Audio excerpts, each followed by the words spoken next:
negeri di Eropa mengirimkan 2 orang utusan untuk mencuri jenazah Rasulullah.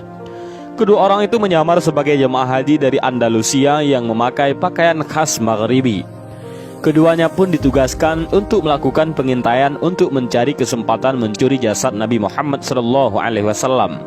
Setelah melakukan analisa lapangan, keduanya memberanikan diri untuk menyewa sebuah rumah yang lokasinya dekat dengan makam Rasulullah SAW di sekitar Masjid Nabawi. Mereka lalu membuat lubang dari dalam kamar penginapan menuju ke makam Rasulullah SAW. Namun rencana tersebut digagalkan oleh Allah Subhanahu wa Ta'ala melalui seorang hambanya yang soleh, yaitu Sultan Nuruddin Mahmud bin Zangki. Sang sultan penguasa Mesir dan Syrian itu suatu malam bermimpi bertemu Rasulullah. Sang Nabi pun menunjukkan 2 orang berwajah Eropa, seraya berkata, "Wahai Mahmud, tolonglah aku dari 2 orang ini." Sang sultan pun terbangun dan terkejut. Ia lalu berwudu dan melanjutkan tidur. Namun ia kembali bermimpi yang sama hingga 3 kali berturut-turut. Pagi harinya, Sultan Mahmud menceritakan mimpinya kepada para menteri dan berpikir bahwa telah terjadi sesuatu di Madinah. Akhirnya Sultan bersama 1000 pengawal dan harta yang banyak berangkatlah ke Madinah.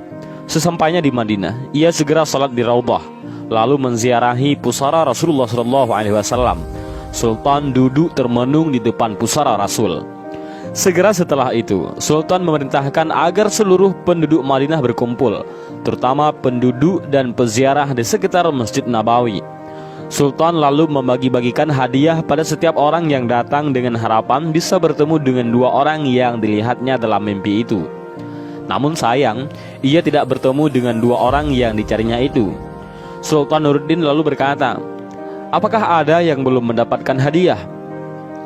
Mereka pun menjawab, "Tidak ada, kecuali 2 orang dari Andalusia.